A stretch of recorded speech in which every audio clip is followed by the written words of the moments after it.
Welcome to Chillin' 101. We hope this video helps. In this video, I will compare maca versus pato. Maca, a remarkable root from the high Andes, is celebrated as an adaptogen, helping your body manage stress. It's packed with essential vitamins like B, C, and E, plus vital minerals such as iron and copper. This superfood is known for supporting energy levels, enhancing stamina, and promoting hormonal equilibrium, making it a popular choice for overall vitality. Now, let's talk about pato, or duck. This flavorful poultry is an excellent source of high-quality protein, with a 3-ounce serving of meat offering around 23 grams.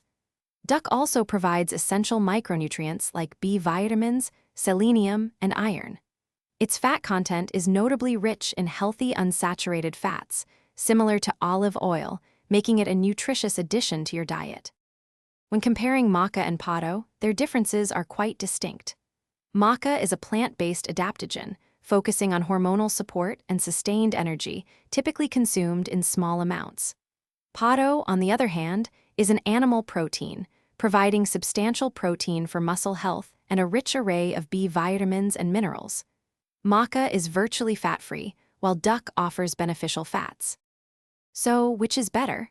Ultimately, the choice between maca and pato depends on your personal health objectives. If you're looking for natural energy, mood enhancement, or hormonal balance, maca is a fantastic option. For muscle development and a rich source of complete protein and healthy fats, pato is an excellent choice. Both offer unique benefits for a well-rounded diet. Thanks for watching. Consider subscribing if we helped you.